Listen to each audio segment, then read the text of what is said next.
heure il est? Ok. Bonjour à tous, à ceux qui sont là. Voilà, je vous présente ma petite copine. Je vous raconterai son histoire tout à l'heure.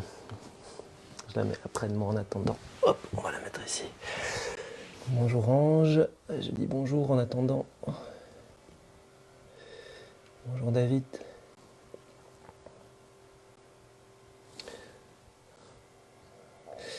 Bonjour Val. Bonjour Ange. Voilà, on attend un petit peu que ça prenne pour démarrer correctement. Hop. Pom, pom, pom. Bonjour David. David qui nous donne voilà, assez régulièrement des modules de Tai Chi en fait, hein, assez structurés, voilà, tout un enseignement finalement sur des formes bien précises qui sont étalées sur différents modules. Donc voilà, n'hésitez pas à y accéder si c'est votre tasse de thé. Ouais, il y a plein de chemins dans les pratiques, hein, certaines vous conviennent mieux que d'autres et c'est important d'aller chercher ce qui résonne pour vous. Donc allez-y, au moins faites l'essai, vous le saurez. Bonjour Carole, bonjour Mathieu. Ok, bon je pense que c'est bien, je pense que le son est meilleur aujourd'hui, comme prévu. Alors je regarde juste si on est ok pour les positions. Ouais, ok, bon. Allez, c'est parti. Ok, donc pour ceux qui viennent d'arriver, je vous présente mon ami. Petite araignée, voilà, je vous raconterai son histoire tout à l'heure. Voilà, bienvenue à tous encore une fois, si je compte bien, c'est le 7e atelier que je donne via Facebook Live sur ce groupe. Donc voilà, merci. On salue beaucoup à l'indienne ces temps-ci, même au cabinet de Shiatsu, les séances recommencent tout doucement. Voilà, avec le cœur, pas avec la peur, hein, ça c'est très important. On prend certaines précautions, mais surtout on travaille sur la peur et l'anxiété. Donc je vous salue, bienvenue à l'indienne. Voilà. Je vais commencer par vous parler de résonance. Encore une fois, résonance c'est un mot qu'on aime beaucoup dans nos pratiques et particulièrement Seiki en Shiatsu. Et quand on s'intéresse à l'énergétique ou au quantique en général, c'est quelque chose qu'on aime beaucoup. Je regarde si tout va bien. Super le son. Oh, voilà. Voilà, très bien. C'était quelque chose qui devait être réglé, donc je n'ai pas une grande voix, beaucoup d'énergie dans la voix, j'aime bien parler, voilà, c'est comme ça, donc le micro va m'aider à mieux communiquer avec vous. Donc résonance, donc un mot qu'on aime beaucoup, résonance, d'une part parce que moi je sens beaucoup de joie, vraiment de la joie et de l'évidence en fait à faire ces ateliers. Donc c'est toujours le signe, quand il y a de la résonance par rapport aux événements qui se déroulent autour de vous, c'est le signe que vous êtes probablement sur votre chemin à vous. Alors la résonance aussi par rapport à la sollicitation que j'ai faite pour avoir certaines pistes en fait d'ateliers, et je trouvais ça très très juste, voilà, un peu de sonder un petit peu quels étaient les besoins et de pouvoir y répondre avec humilité, hein. Alors moi je suis pas un grand maître, je peux vous proposer ce que je sais, hein, ce que je peux transmettre et pas plus, je dirais. Donc résonance par rapport à ça. Alors dans les thèmes qui ont été proposés, on trouve quelque chose de très commun et on a parlé de peur, d'ancrage, d'alignement et d'épiphyse, hein. Catherine nous a embrayé là-dessus et c'est très intéressant, je vous en parlerai un tout petit peu de l'épiphyse. Donc tous ces thèmes en fait nous amènent finalement à prendre conscience finalement que ce dont on pourrait parler, si on analyse ça d'un point de vue énergétique ou même taoïste, hein, c'est une rupture entre la terre et le ciel qui se passe aujourd'hui, hein. Donc on a vraiment coupé, dans notre société, on a coupé tout ce qui était connexion au-dessus, hein. On a coupé vraiment beaucoup de choses, beaucoup de liens avec le chamanisme, avec ce qu'était la religion il y a bien longtemps, et on est en train de couper de plus en plus notre rapport à la nature, hein. Donc cette rupture entre la nature et le spirituel, c'est une rupture entre la terre et le ciel. Donc très intéressant de bien comprendre en fait ce qui se passe aujourd'hui, on peut l'analyser de cette manière-là, et donc ça nous montre aussi un chemin pour quelque part pour renouer avec un être humain authentique et plein, hein. Donc renouer avec cette relation entre la terre et le ciel. On dit dans le taoïsme, l'être humain se tient droit entre la terre et le ciel. Alors tout ça nous amène aussi à parler de l'envie de l'être humain peut-être d'échapper à sa nature, hein, d'échapper à ce qu'il est vraiment, un être naturel avec du sang, des os, de la chair, un corps, mais aussi des pensées, des aspirations. Il y a peut-être cette ignorance qui est propre à l'être humain, qui est renforcée sans doute aussi aujourd'hui à cause de cette rupture. Il y a beaucoup de choses qui nous empêchent en fait d'évoluer sur un plan spirituel, hein, finalement, qui nous ramènent à quelque chose des vibrations très très basses, quelque chose de très très lourd. Et donc il y a cette tendance finalement à aller dans l'ignorance et à ignorer peut-être finalement cette dépendance, hein, parce qu'on est très très dépendant. Quoi qu'on en veuille, voilà, quelles que soient nos opinions par rapport à l'avenir, certains pensent qu'il peut y avoir à l'avenir, l'être humain pourra s'affranchir de la nature. Moi, je ne crois pas. En tout cas, on ne sera plus, cette partie humaine ne sera plus en nous. En tout cas, on est fortement dépendant de la nature, fortement dépendant de la terre et du ciel. Et donc, la solution passe évidemment par là. Alors, au centre de cette rupture entre la terre et le ciel, ben, qu'est-ce qu'on trouve? La peur, hein, la peur qui recroqueville, qui nous éloigne, hein, la peur. C'est quelque chose de très inné, hein, c'est quelque chose qui est en nous, c'est un sentiment qui est finalement naturel, on reparlera tout à l'heure un petit peu des émotions, donc c'est quelque chose qui est naturel, qui est inné, qui sert à quelque chose, qui a une utilité, mais qui est surtout aujourd'hui beaucoup irrationnel, je dirais, hein. Beaucoup de peurs sont issues de projections mentales. Alors le mental, c'est vraiment, je pense, notre grande problématique, c'est vraiment ça qui nous éloigne en fait, qui a créé cette rupture entre la terre et le ciel, je pense, c'est la mauvaise gestion du mental. Donc le mental n'est pas un mauvais outil, mais c'est un outil, voilà, parmi d'autres, mais sa tendance à lui, c'est de chercher, de lutter contre l'incertitude, voilà, et de lutter contre l'incertitude, et finalement de limiter un peu ce qu'il ne connaît pas. Donc ça, c'est important de comprendre ce jeu du mental, hein, cette recherche d'incertitude, de lutter contre l'incertitude et contre la prise de contrôle. Alors une première réponse ici, très théorique, hein, ce sera de pas alimenter en fait ce mental, pas alimenter cette peur. Donc alimenter le mental, ça veut dire quoi? Ben les médias, la télévision, peut-être on peut un peu moins regarder la télévision, les médias, peut-être filtrer aussi, choisir un peu ce qu'on fait, être conscient aussi de ce juste équilibre entre l'information qu'on peut amener à l'intérieur de nous et puis cette information qui nous déborde, qui nous envahit et qui alimente en fait, hein, c'est retourner le mental et finalement nous maintient dans la peur et donc dans une déconnexion entre la peur et le ciel. Alors, il y a deux citations que je voulais vous partager aujourd'hui. La première, c'est celle de Confucius, hein, donc c'est important de partir de là, je pense. Je ne peux rien pour qui ne se pose pas de questions. Donc c'est ce que nous dit Confucius. Alors moi, je suis pas Confucius, mais je pense que pour évoluer, il faut commencer à se poser vraiment des questions. Il faut ouvrir son capot, comme on le dit. La deuxième, c'est que la peur, c'est une arme de destruction massive. Je pense que c'est une chanson de Faceless. Peut-être ça vient d'ailleurs, mais j'ai en tête cette chanson de Faceless. La peur est une arme de destruction massive. Donc la vraie victoire qu'on a à faire aujourd'hui, c'est pas contre un virus, c'est essentiellement contre la peur et ce dont on a besoin. En tout cas, c'est mon opinion. On a évidemment besoin de faire évoluer la science et la médecine. Mais on a besoin aussi de gens qui savent se poser des questions, se prendre en main, prendre leur santé en main, se responsabiliser. C'est vraiment ce qu'on a besoin aujourd'hui. Alors je fais un petit détour sur la glande pinéale, hein, que Catherine a lancé ça. Alors la glande pinéale, c'est une petite glande qui situe, on l'appelle l'épiphyse aussi. C'est une glande très intéressante. Elle se situe, pour ceux qui connaissent en shiatsu, on peut la travailler notamment quand on met un doigt sur Indo, le troisième œil, et Amon, plus ou moins, hein, donc dans le trou occipital. Elle est juste en fait à la jonction, au milieu du crâne. Alors cette glande, elle intervient, voilà, il y a des choses qui sont reconnues, c'est son lien au cycle saisonnier, donc au cycle circadien, les sexualités, à la reproduction aussi. Et puis il y a des dimensions qui sont plus polémiquées, on part de Descartes, hein. Alors c'était très étonnant quand j'ai lu ça, Descartes considérait l'épiphyse comme le siège de l'âme. Alors intéressant. Pour voilà, quand on connaît un petit peu Descartes, et pour beaucoup de personnes, l'épiphyse est aussi le siège du troisième œil, hein. Donc on voit le tika des hindous, ici on met un petit point rouge. Donc le troisième œil, c'est l'accès au divin, c'est l'accès à l'éveil spirituel.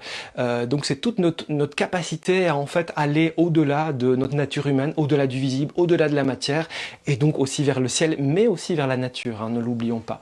Donc cette épiphyse, en fait, elle est très importante parce que donc elle symbolise, c'est aussi un chakra, hein, c'est en lien avec le 6e chakra. Elle symbolise vraiment tout notre accès, notre travail par rapport au spirituel. Et de nos jours, il se trouve que cette épiphyse, beaucoup disent qu'elle est encrassée, qu'elle est entartrée, voilà, qu'elle manque de fluidité, donc que son fonctionnement est vraiment diminué. Alors c'est pas étonnant dans un monde qui fait pas du tout de place au ciel, encore une fois, mais c'est une réalité aussi que cette épiphyse est encrassée aussi par des différentes toxines, le fluor, le bromure, on parle d'eau du robinet, de toxines diverses, donc cette épiphyse est vraiment encrassée par notre mode de pensée, mais aussi notre mode de fonctionnement. Donc intéressant, voilà, d'aller creuser dans ces directions. On va pas le faire aujourd'hui, c'est des choses qu'on peut faire en Doin par exemple ou en Shiatsu. Donc voilà, on va pas faire ça aujourd'hui parce qu'il y a d'autres choses à faire. Et comme vous voyez, bah, il y a pas mal de joie en moi et d'enthousiasme, donc j'espère tenir ma promesse de 45 minutes. Alors je vous ai fait un petit tableau aujourd'hui, hop, j'espère qu'on voit bien, j'ai pas mes feutres, c'est pas grave, on va se débrouiller. Je voulais pour terminer cette petite introduction vous parler des 5 mouvements. Alors ici j'ai mis les 4 mouvements, on les appelle les 5 éléments, mais mouvement est plus juste parce que ça parle plutôt de phases statiques. Alors ces phases, elles sont vraiment présentes partout dans la nature. La loi des 5 mouvements est vraiment un résumé de tout le fonctionnement en fait de la vie et de la nature. Hein, on voit en fait que l'énergie circule entre différentes phases. On a le bois, on commence par le bois, c'est la naissance, mais c'est aussi le printemps et c'est aussi finalement début de la journée. Donc on voit une superposition, hein, on dit dans la médecine chinoise, dans le taoïsme, une journée, une année, une vie. Donc tout ça est imbriqué et les 5 éléments nous ramènent à cette notion de cyclicité, de relation, ce lien à la nature. Nous sommes des êtres naturels. Donc on commence par le bois. Le bois a une énergie très expansive. Hein. Au printemps, la nature, elle va chercher à explorer toutes les directions. C'est le cas aussi de l'enfance et de l'adolescence par exemple. Et on monte ensuite dans le feu. Alors le feu, c'est l'été, hein, c'est la pleine maturation, on monte vers le ciel, la chaleur, excusez-moi, la chaleur est très très forte, et donc c'est le moment où vraiment l'énergie monte hein, le plus. Et puis on passe au métal, en fait, hein, on descend ici, on est en automne, on est aussi à l'automne de la vie, on est plutôt voilà, en fin d'après-midi aussi. C'est une énergie qui est très recentrante, hein, on le voit en automne, l'énergie, on dit que le ciel et la terre se retirent, hein. Et puis on arrive à l'eau. L'eau est vraiment je regarde juste il y a... Ok, je regardais s'il y avait un souci. S'il y en a un, c'est important d'y réagir. Voilà. On arrive à l'eau. Donc l'eau, c'est vraiment la dynamique de l'hiver. C'est la dynamique de la mort. C'est la dynamique de la nuit. Hein. Ici, on est à midi. Là, on est à minuit. Donc on voit que tous ces cycles nous expliquent comment fonctionne un petit peu la nature. Alors, ce qui est très important aussi de comprendre, c'est que ce modèle va être utilisable et va nous permettre de comprendre à quoi sert la peur, à quoi sert notamment l'eau, à quoi sert l'hiver, à quoi sert la nuit, toutes des choses qui sont fort méprisées dans notre société. Alors si on applique ce modèle par exemple à une idée, on voit que par exemple au bois, moi dernièrement, ça correspondait bien à la saison, j'ai eu plein d'idées, cette période de confinement a amené beaucoup de nouvelles choses, donc on était dans le bois, beaucoup d'idées sont venues, donc on fabrique plein d'idées, on teste plein de possibilités, et puis ces possibilités finalement on en choisit une, hein, on a un peu digéré, on regarde, ah je vais développer cette idée, hein, on est dans la phase du feu, et puis finalement cette idée, ben, on va en récolter les fruits, on va finalement concentrer un peu le fruit de notre travail, de cette idée. Et puis très important, et c'est là que ça bloque, c'est qu'on va aller dans l'eau. Et dans l'eau, on va digérer le sens de ce que nous avons expérimenté, de ce que nous avons fait dans la vie. Or, aujourd'hui, ce qui se passe, j'ai pas pris mon feutre, mais on pourrait montrer hein, que le cycle fonctionne comme ceci. On passe du bois, on fait des idées, ah, c'est chouette, on a des revenus, beaucoup de rentrées, beaucoup d'argent surtout, et surtout, jamais on va digérer, on va aller à l'intérieur pour comprendre et percevoir vraiment l'implication et la résultante finalement de nos efforts. Donc très important et intéressant de comprendre ce mépris en fait que nous avons pour l'eau, pour l'introspection, pour la nuit, pour l'hiver, pour le ralentissement. On est dans un monde vraiment qui met ça de côté, et je pense qu'une des clés de la solution, c'est de bien comprendre à l'image de la nature à quel point la dynamique de l'eau, la nécessité de ralentir, d'aller à l'intérieur de nous, d'aller dans l'hiver, d'aller dans la nuit, d'aller dans le repos, dans le calme, dans l'écoute, tout ça c'est du yin, hein, de l'écoute, et ça correspond très bien à l'eau, est très importante. Donc mépris de l'eau, très intéressant de comprendre cela. Alors tout ça nous amène bien évidemment ancrage, l'eau, etc. Ça nous amène aux reins, hein, la batterie des reins. L'organe qui entre en résonance avec cela, c'est les reins, c'est l'océan, c'est la couleur bleu nuit. Il y a plein dans les 5 éléments. Ici j'en ai mis 4 pour la petite histoire. La terre, je l'ai mis de côté pour simplifier, mais évidemment la terre a un rôle à jouer aussi. On en parle une autre fois. Donc les reins, on est vraiment en lien avec les reins. Donc la peur, c'est l'émotion qui va résonner avec les reins. L'introspection, la racine de la vie, hein, la profondeur et l'insondable de l'océan, ça correspond aux reins. Alors, c'est pour ça aussi que je vous ai dans la petite annonce de cet atelier mis un sumo. Donc le sumo, c'est vraiment celui qui réussit à descendre dans son hara, dans ses reins. Il a une détermination, une force, un ancrage, Et un alignement aussi, parce que le sumo est vraiment... voilà, ça peut être rigolo quand on le voit comme ça, mais quand on le comprend, c'est vraiment en lien avec le shintoïsme et avec donc un alignement spirituel. Voilà. Je connais pas les détails, désolé pour ceux qui sont plus japonisés que moi, mais c'est ce que je sais en tout cas du sumo. Donc cette image de sumo, donc ce qu'on va faire aujourd'hui, eh ben, on va ouvrir, on va enraciner, on va surtout observer la peur. Hein. C'est pour ça que ma petite araignée est là. Ok ? Alors, il y a deux choses que je vous invite toujours à faire tous les matins. La première, c'est de boire un grand verre d'eau ou un verre d'eau tiède avec du citron. La deuxième, c'est de prendre 3 respirations. Commencez votre journée comme ça. Donc, on commence ensemble si vous voulez bien. Voilà. Voilà, bien respirer profondément, ouvrir. Voilà, et en respirant, on accueille la vie. On accueille une nouvelle journée, de nouvelles possibilités, une nouvelle naissance, un nouveau cycle. Plein de promesses. Et ce soir, on tire les conclusions de notre journée. On passera par l'eau. Ok, juste 3 respirations très simples. On va faire un petit doing très rapide. Parce que j'aimerais aujourd'hui voilà, vous amener dans 2 méditations finalement. 2 méditations. Donc on va se concentrer sur ça, mais on va quand même un peu nettoyer le corps. Donc on frotte les mains, voilà, pour bien les chauffer. Et on va nettoyer un peu le corps, le visage, comme d'habitude. Voilà, sur les flancs, l'arrière. Hop, voilà, on peut glisser ici. J'espère que ça fait pas trop de bruit avec le micro. Sinon tant pis, c'est comme ça. C'est jamais parfait. Hein, on est en chemin. Voilà, encore une fois, frotter ici. Allez, hop là. Voilà, prenez le temps aussi pour vous harmoniser. On cherche toujours l'harmonisation entre corps, esprit et souffle. Et donc on voit qu'ici, notamment quand on passe sur le vaisseau conception, cette colonne-ci, si on est à l'écoute, le souffle réagit. Alors on va frotter ici la zone des poumons. Hop. Voilà, bien frotter toute cette zone ici. Voilà, bonjour pour tous ceux qui prennent le cours en cours. Alors j'invite ceux-là à vraiment, peut-être tout à l'heure, revoir l'intro parce que ça me semblait important. Donc on continue ici à se frotter les bras, voilà, des gestes classiques de Do-in, simplement pour réchauffer le corps, ici les flancs. Donc j'invite à ceux qui nous rejoignent d'aller jeter un petit œil sur les enseignements du début, le cycle de l'eau, hein, la rupture tertielle, la peur qui contracte, qui est juste au milieu, notre nécessité de mener une victoire contre la peur. Voilà, et on frotte le ventre ici. Hop là. Voilà, dans le sens du péristaltisme, donc dans le sens horlogique. Simplement pour réchauffer, ça active vraiment la circulation lymphatique. Et on entre en conscience avec son corps. Donc quand vous faites ça, essayez de ne pas être distrait, disons, d'amener votre esprit dans la conscience des gestes. Là, je suis dans mon ventre, je vois mes organes, je leur parle quelque part. Voilà, ok, ici. Le dos, les reins, hop là. Toujours bien chauffer les reins. Le sacrum, alors je me tourne pas, mais tout le monde sait où est le sacrum. Frottez bien cette zone du sacrum, hein, koshi, toute cette zone là, du bas du dos à l'arrière, koshi. C'est aussi important que le hara. Et tout le soutien. Voilà, ici, frottez les jambes. Ok.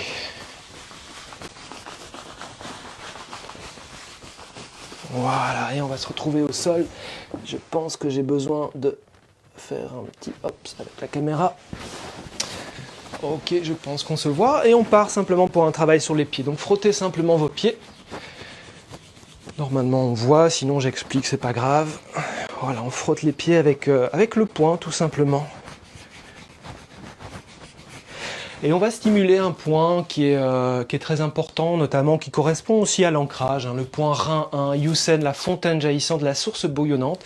Alors si vous prenez votre pied, vous coupez ici en 3, vous enlevez les orteils, vous coupez en 3, c'est au premier tiers supérieur, sur la ligne centrale. Un peu comme le Laogong de la main, hein, vraiment le creux de la main, donc à l'avant du pied. Vraiment c'est un point assez évident, hein, sur l'avant premier tiers du pied. Au centre, Yusen, la fontaine jaillissante, donc on va stimuler ce point avec des pressions des pouces. Alors Yusen, c'est le seul point d'acupuncture qui est sur la plante des pieds. Il y a plein de choses qui se passent sous la plante des pieds. Il y a bien sûr du sens de travail et autre chose, mais il y a un seul point d'acupuncture. C'est Yusen, la fontaine jaillissante, source bouillonnante, qui nous met en relation avec l'énergie de la terre. Hein. Voilà, c'est notre point de captage de l'énergie de la Terre et c'est un point vraiment, on continue à le travailler ici avec le pouce, qui peut vraiment nous aider à développer notre ancrage. C'est un point qu'on utilise notamment en cas d'insomnie pour faire redescendre l'énergie du mental, redescendre dans le pied. Si vous avez des enfants, essayez, massez-leur les pieds et travaillez ce genre de point. Voilà, on le travaille un petit peu. Alors si vous sentez qu'il est très très mou, c'est probablement voilà, que votre batterie des reins, ou votre ancrage, votre présence, en tout cas au niveau de l'énergie des reins, est probablement un peu faible. Si c'est très chaud rapidement que ça réagit, c'est bon signe. C'est un bon point de diagnostic aussi. Voilà. Alors on va travailler un deuxième point. Vous prenez la malléole intérieure, vous prenez le tendon d'Achille juste entre les deux, donc sommet de la malléole intérieure. Dans le sillon, on va trouver un point, troisième point des reins, le point source des reins. Voilà, vallon suprême, donc c'est le point source des reins. C'est vraiment un point qui va, on le travaille ici, et soyez bien à l'écoute. C'est vraiment un point qui va nous aider aussi à activer cette batterie des reins. Alors l'ancrage, l'alignement, la peur, tout ça, ce sont des notions très, finalement, si on veut travailler ça, c'est très très énergétique, c'est plus une idée de sensation, de ressenti que de mentalisation. C'est quelque chose qu'on peut ressentir, qu'on peut travailler. Et donc ici, on travaille vraiment sur des points qui vont aider, mais ce qui va être le plus important, c'est vraiment l'attitude de notre esprit avec les visualisations que je vais vous inviter à faire juste après. Mais voilà, rien ne nous empêche de donner de la conscience sur les reins. Donc bien travailler le point. On peut aussi le maintenir. C'est des points qu'on peut éventuellement, en cas de fatigue, de dépression, ce genre de choses, on peut utiliser la moxibustion aussi, pour ceux qui connaissent ce terme. C'est l'utilisation des bâtons d'armoise pour chauffer les points. Voilà. Rein 3. Une pression maintenue, pas trop fort. Voilà, juste entrer en relation comme des aimants qui se cherchent et puis ça se trouve gentiment. C'est comme ça qu'on aborde un point tsubo, un point d'acupuncture, et puis on écoute. Ok, voilà, juste un petit instant, on passe sur le mollet, hop là. Voilà, très simple, massage des mollets, juste pour détendre les jambes, parce qu'on va travailler une posture d'ancrage, et c'est bien que les jambes soient, voilà, bien travailler les cuisses ici, hop, c'est bien que les jambes soient fortes, bien masser ici, empaumer les cuisses, un petit peu, hop là. Et des grandes claques.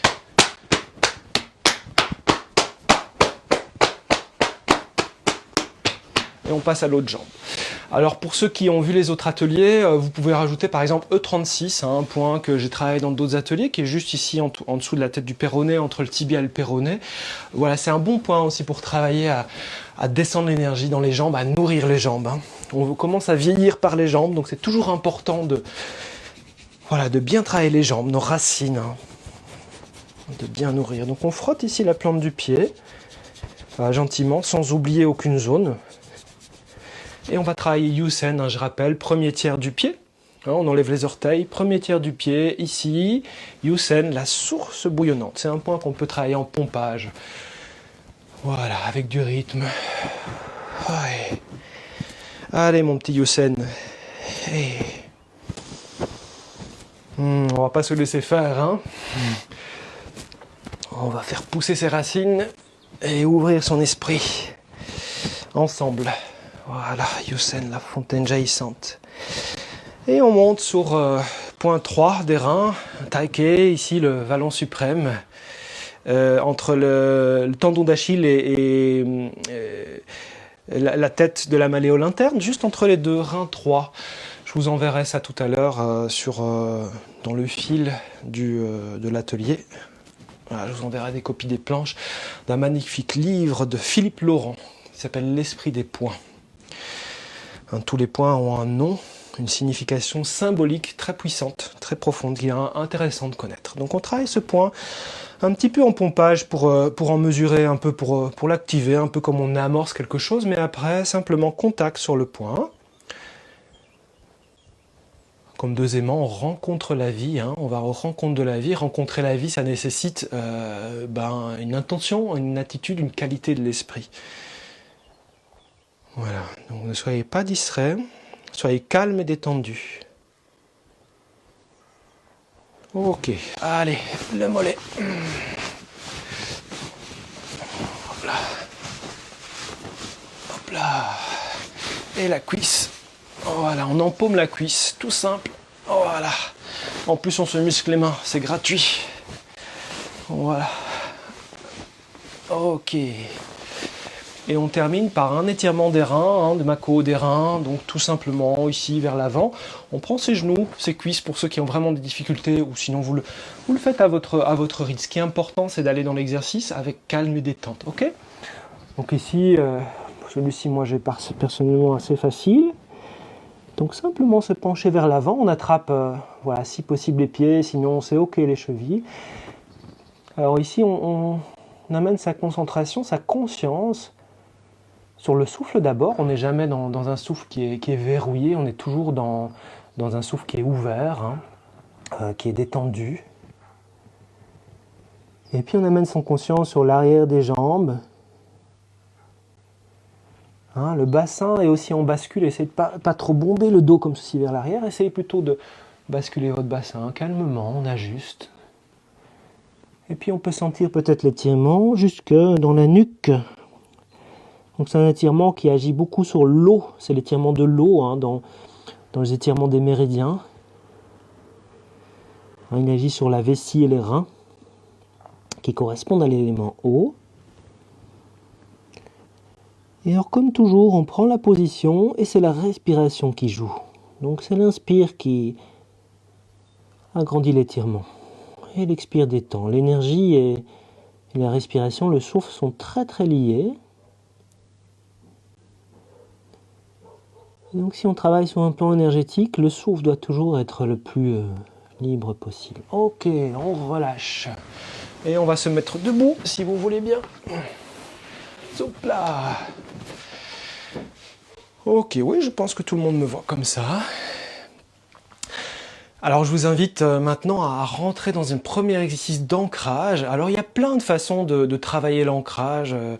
Alors c'est aussi quelque chose qui se fait pas en deux coups de cuillère à peau. C'est une dynamique qu'on travaille un peu tous les jours. Puis il y a des jours où on est nettement moins ancré que d'autres, dans des situations difficiles, dans des rencontres difficiles, des lieux un peu difficiles, comme un centre commercial par exemple. L'ancrage est un peu plus difficile, mais c'est un travail vraiment de fond. Alors par exemple, on va pas rentrer dans ça, mais beaucoup de personnes connaissent Zhang Zhuanggang, la posture de l'arbre en Qigong. Enlacer un arbre pour embrasser le ciel, voilà, c'est une très très bonne posture pour travailler ça. Je vous invite à la pratiquer si vous la connaissez à un autre moment, ou je vous la transmettrai à un autre moment. Il y a plein d'exercices de Qigong qui nous aident aussi à accroître en fait la densité de nos jambes, mais aussi notre détermination, rester le plus longtemps possible, ou quelques minutes simplement dans des positions comme ceci, et aussi un travail de visualisation qui va être très très important. On peut visualiser par exemple qu'on soulève un gros tronc d'arbre et aller chercher l'énergie nécessaire. Notre cerveau ne va pas faire la différence, mais on va trouver les mécanismes, l'équilibre dans le corps et dans l'esprit pour que ce tronc puisse être soutenu par exemple, ou soulever des seaux par exemple. On fera ça peut-être à un autre moment. On revient ici à notre posture très simple. On pourrait partir de la posture se tenir droit, mais l'intention c'est que trouvez une posture debout qui est ok pour vous, qui est détendue. On cherche légèrement son centre de gravité, pour pas induire de tension dans le corps. C'est clair que si on se tient comme ça, on va très vite être fatigué. Donc essayez vraiment de trouver cet alignement, voilà, entre vos deux pieds. Ok. Alors les arbres sont les plus grands méditants qui existent sur notre terre. Donc on va les aider. Donc la posture, et on commence par détendre de haut en bas. Donc on relâche les muscles du visage, on relâche la mâchoire, on relâche les épaules, on relâche le diaphragme. Oui, on peut lâcher le diaphragme, simplement en étant conscient de cette zone. Voilà, on adapte sa position simplement pour, comme on relâche certaines choses, le corps a besoin de se rééquilibrer, on le laisse faire. On relâche les poignets. On bascule un petit peu le bassin, pas trop, pour éviter aussi, pour récupérer un peu d'énergie et éviter les déséquilibres. Voilà, on bascule légèrement le bassin. On lâche ce bassin. Lâchez les cuisses aussi, beaucoup de tension dans les cuisses, pas nécessaire. Et on relâche ce bassin. Ce bassin est comme posé, en fait, finalement, on va être posé sur une structure. Si notre structure est forte en bas, le bassin aura facile à tenir comme ça. On lâche les cuisses, les genoux, les pieds. Voilà, on détend. Première étape, détendre. En détendant, on amène, qu'est-ce qu'on fait? On amène la pesanteur. L'ancrage, c'est aussi quelque chose de concret, c'est de la pesanteur. Quand vous lâchez les tensions haut, ça tombe. Voilà, ça tombe dans le bas. Donc on relâche. On peut éventuellement fermer les yeux. Je vous invite à fermer les yeux et peut-être à visualiser la nature autour de vous. Position idéale à travailler l'ancrage pieds nus dans une herbe bien fraîche, au milieu d'une clairière. Soyez généreux avec votre esprit, faites-le. Vous êtes dans cette clairière, vos pieds nus. L'herbe est fraîche, il y a des bois, forêt autour de vous, un grand rocher, une petite rivière qui coule, des oiseaux peut-être au loin. Vous êtes dans cet endroit. Donc allez chercher votre ami, la nature, notre ami à tous, la nature. Invitez-la dans votre esprit. Ensuite, on peut visualiser son tronc, le tronc, donc son dos. Donc le tronc est comme le dos est comme un tronc d'arbre.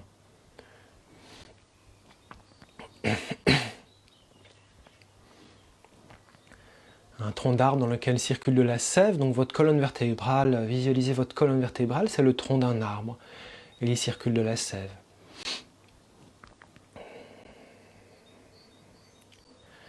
Alors laissez votre corps s'adapter à cette image. Naturellement, en invitant des images, des choses vont se produire à l'intérieur de votre corps. Généralement, quand on imagine la nature, un sourire peut venir, on se sent bien dans la nature. Ensuite, conscience du contact des pieds sur le sol.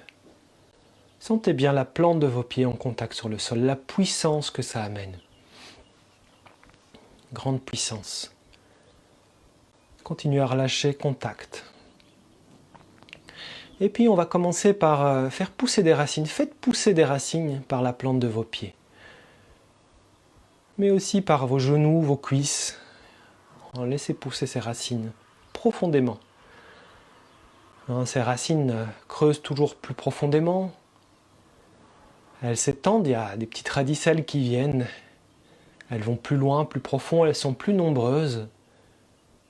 Prenez vraiment le temps de développer votre réseau de racines. Elles sont plus grosses, plus nombreuses. Et à chaque inspire, vous imaginez que vous puisez les nutriments de la terre.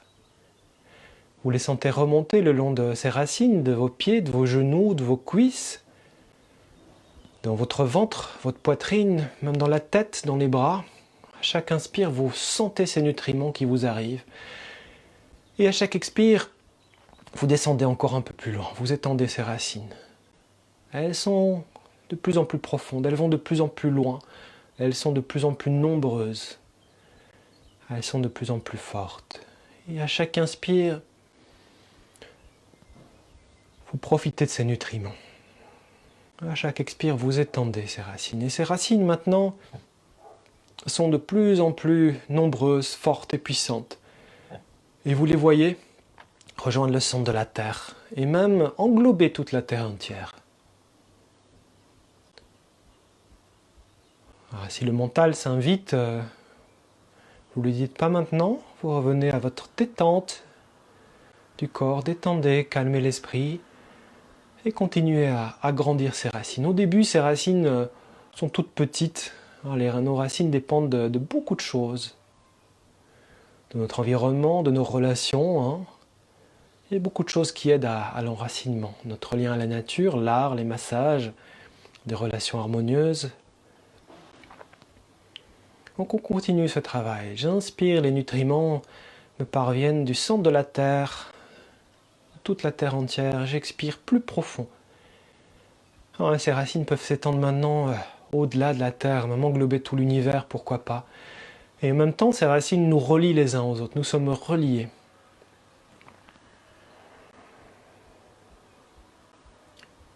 Et à chaque inspire, c'est comme une sève nourricière qui remonte, elle irrigue nos os, nos organes, le sang, les artères, les veines.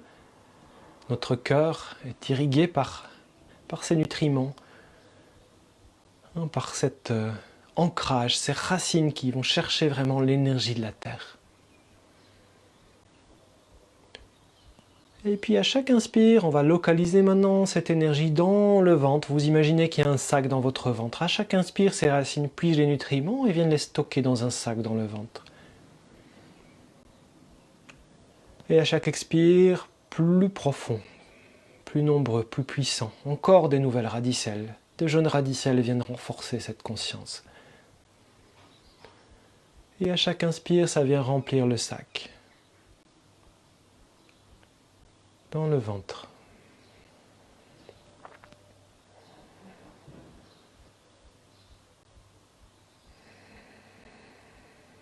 Réajustez le corps, relâchez le corps, relâchez le mental, toujours pour agrandir cette visualisation. Et on va porter maintenant sa conscience tout en laissant ce sac continuer à se remplir. Il continue à se remplir. Maintenant que ces racines existent, il continue à remplir votre hara, un sac dans votre hara. Et on porte maintenant sa conscience sur le ciel. Alors, vous pouvez imaginer que de vos épaules, de vos bras, de votre tête, on ouvre le sommet du crâne, poussent des branchages. D'abord des petites branches, des petits bourgeons. Et puis même chose, à chaque expire, ces branches, ces branchages grandissent de plus en plus loin, de plus en plus haut. Des ramifications se font. Vous pouvez imaginer un cerf aussi, c'est le début. Et puis ça continue à s'étendre. Et à chaque inspire, vous aspirez cette énergie du ciel. Ça peut être très subtil, vous y mettez ce que vous voulez. Et à chaque expire, vous agrandissez cette ouverture, cette connexion. Plus loin, plus profond, plus large. Et à chaque inspire, même chose.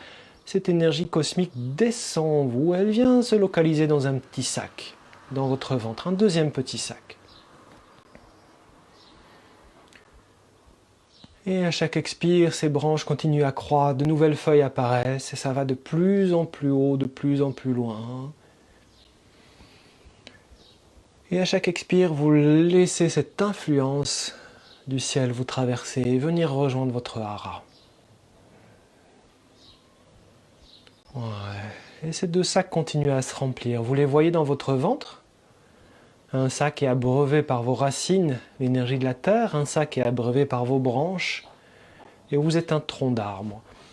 Dans votre ventre, deux sacs fusionnent ensemble. Mélangez-les. Vous pouvez utiliser des couleurs. Si des couleurs viennent, c'est OK. Laissez venir. Ne freinez pas, ne doutez pas. Laissez venir les sensations. Et simplement fusionner ces deux sacs dans votre ventre. Voilà, et vous sentez cette énergie dans votre ventre, peut-être un peu plus, peut-être pour certains qui n'ont pas l'habitude, il y a des doutes qui apparaissent, pas beaucoup de sensations, il faut pratiquer ça de temps en temps, mais essayez de sentir cette force, cette confiance, cette reliance qui vous habite un peu plus maintenant. Cette connexion à la terre et au ciel, à ce qui est plus grand que nous, à la nature et au spirituel, nous donne de la confiance, de la détermination, de la force. Donc sentez cela en vous.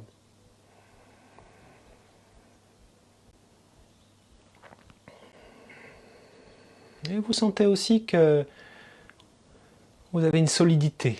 Vous êtes souple mais solide. On peut imaginer une brise, et comme une brise, un vent qui vient autour de vous. À la fois cet ancrage et cette connexion vous permettent de rester souple, mais ancré en même temps, tendu et souple. Un mélange de détente et de tension, d'adaptation, une capacité de s'adapter. Voilà, sentez cette force, continuez à relâcher et à nourrir cette conscience. C'est exactement ce dont vous avez besoin en ce moment. Ça vous apporte exactement ce dont vous avez besoin en ce moment. Les pieds sur terre, la tête dans les étoiles, bien centré, bien aligné.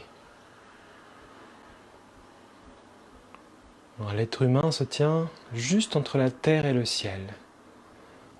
On dit dans le taoïsme que l'être humain reçoit les injonctions du ciel, elles arrivent à la terre, c'est notre corps, et à travers le corps, l'être humain peut les incarner, les développer, se mettre au service du spirituel.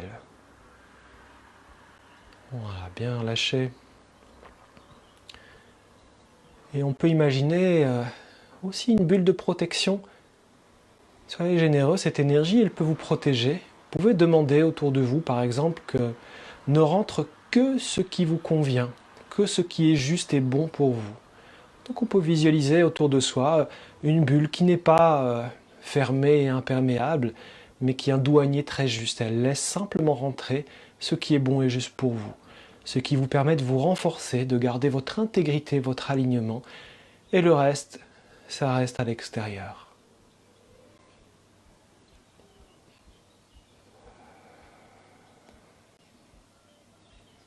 On peut faire naître aussi un sentiment de gratitude. Moi, je joins ici mes deux mains à hauteur du cœur. Voilà, un sentiment de gratitude et de confiance aussi, hein, pour ce qui est plus grand que nous. C'est une foi qui est très précieuse, de sentir cela, qu'on est relié, hein, d'être dans cette humilité quelque part de la présence du ciel et de la terre. Et ça fait du bien, hein, de se délester de ce sentiment d'être un individu uniquement, séparé du monde, séparé de la terre et du ciel. Ça fait du bien. Donc, gratitude.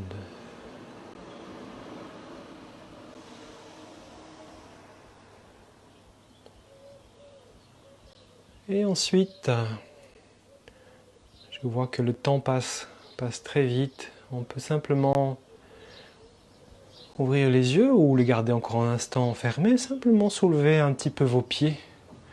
On peut se déplacer, mais essayez de garder cette sensation de racines. À chaque instant, vous pouvez marcher avec ces racines. Donc faites cette expérience. Est-ce que vous arrivez à maintenir la visualisation de ces racines à ce moment? Voilà, elles vous collent, hein, finalement. Elles collent à la plante de vos pieds. Donc faites cette expérience. Est-ce que c'est possible en marchant? Et souvenez-vous aussi de ce référentiel, hein, tout au long de votre journée, surtout dans les situations difficiles. Quand quelque chose vous anime, souvenez-vous de ce référentiel.